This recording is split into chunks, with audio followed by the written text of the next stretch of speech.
Hello guys, my name is George. So today I'm actually making two videos because I didn't record yesterday and I need to kind of make up for it, and I'm also really in the mood. I have no idea what I'm going to talk about, but I'm gonna figure out something in the next like 10 seconds. So wait a second.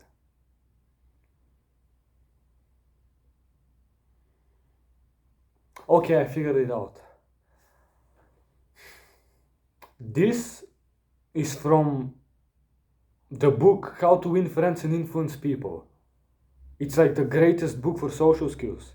And I started reading it, but I changed my goals for now. And I'll read it in like a month and a half maybe. Right now I'm focusing on another thing. So this book is basically 30 principles which you can use in your everyday life to become a master at social situations. And the very first principle, the one the book begins with, is you should never, and I repeat, never criticize, condemn, or complain. Never.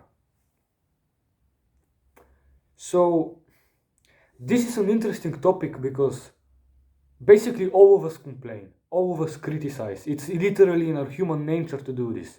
Whenever, like, imagine your sibling is bringing you a piece of cake, like good ass cake, on a plate, and they drop the plate right in front of you. Obviously, your instinctual reaction, your impulsive reaction, is to immediately blame them, like insult them, like, how are you this dumb? How are you this clumsy? And obviously, as well, blaming them like this in hindsight is absolutely horrible. You're just being rude to your family member for a mistake they made. But a lot of the times in real life, we take part in this complaining and criticizing, but we don't realize that it's actually bad. We just ignore it. It's so ingrained into our like minds that we don't pay attention to it. But there are so many flaws in doing these things. So first of all, a lot of people think that by criticizing or pointing out people's mistakes, they're gonna learn from them. Which is partially true, but usually whenever you're pointing out a mistake, the people's instinct is to become defensive, to protect their point, to protect their values, to protect their pride. So they will start an argument with you, and arguments are disgustingly pointless. 99% of arguments have no winners. People just defend their statements, they defend their points, and they don't learn from them. Like, how many times have you subconsciously known that you're actually in the wrong, but you kept on arguing because it hurt your pride? Like, be honest to yourself. It happens so many times. It happens to me, man. It happens to me a lot. And it's pointless. Instead of just admitting your mistake and moving on, or learning from the other person, you're just gonna keep the argument going and hurt each other's relationship in the long term. So just avoid them completely. Like, just avoid them. You don't need them. You can be way more civilized. So that's flaw number one of criticizing, complaining. It leads to arguments because people get defensive and you hurt their pride, and arguments result in nothing. It's a waste of mental energy. Flaw number two,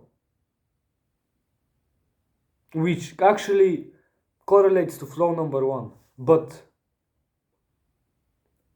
complaining people doesn't actually lead. Fucked up.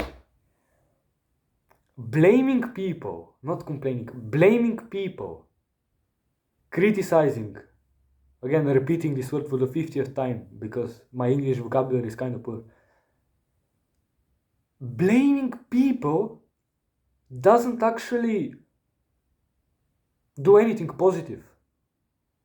It literally only leads to hatred, to negative emotions of that person about you.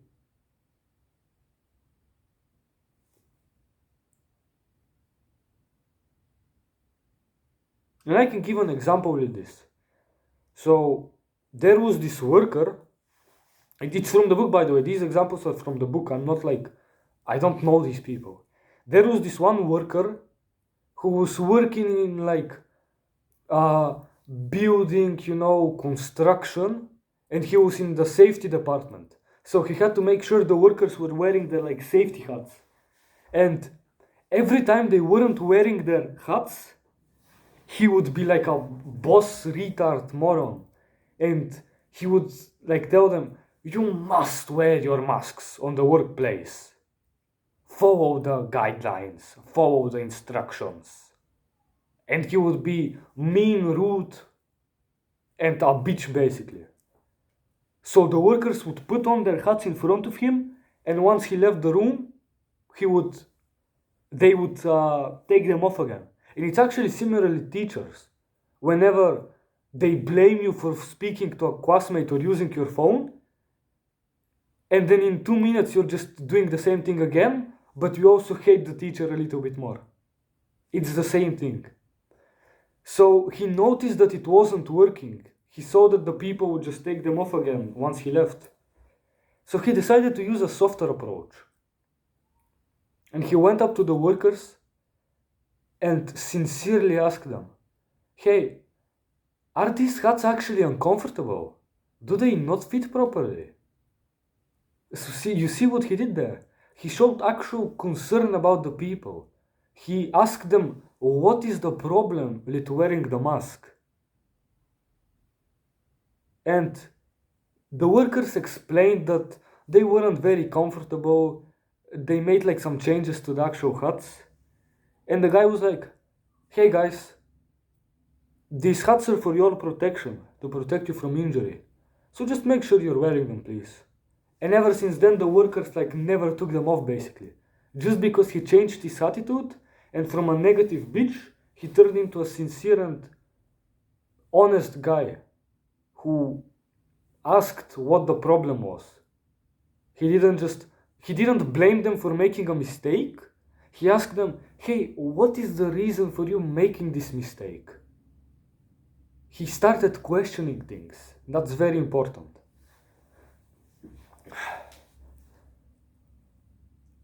And I want to give another example actually about how we just need to hold in our impulses. We need to realize that this is actually a quote. If you were in the exact same situation as the person, having the same genetics, having the same life experiences, under the same circumstances, so basically, if you were that person, you would act in the same exact way. So this is an example with my history teacher. I hate it when she blames students, when she actually calls them names. Not because it insults me or anything, I'm not that soft. But to me, just pointless. It seems odd that a teacher would be doing this. And honestly, it is odd. A teacher should never do this, because it just shows they can't control their impulses. But I can't blame her for acting that way, because, just a second.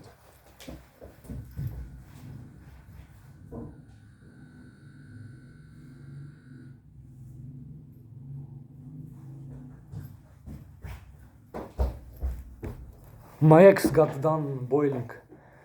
So back to the point. I can't blame her for acting in that particular way, because if I was in her place, I would do the same exact thing.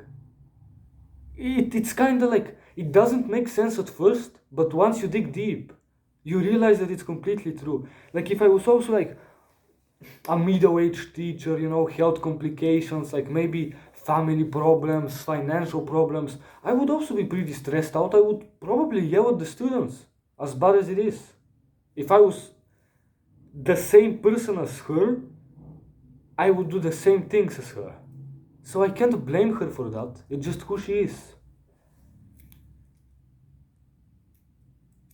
So again, just before you think about criticizing a person, blaming them for a mistake, think to yourself, why are they acting in that way?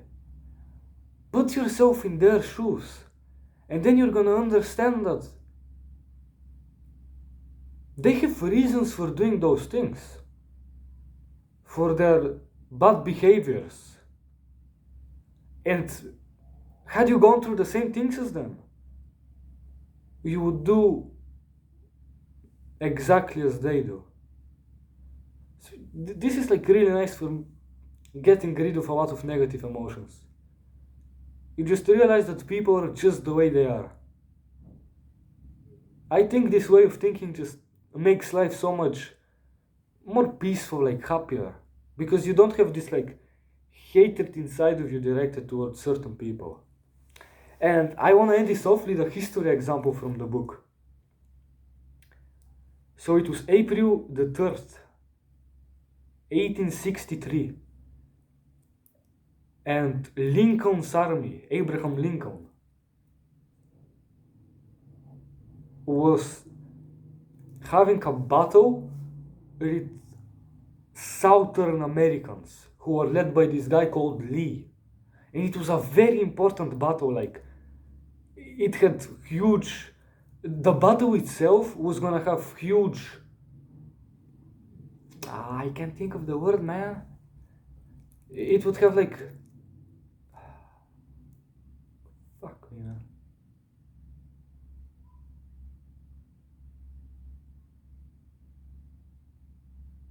I can't figure it out, man. Give me a second.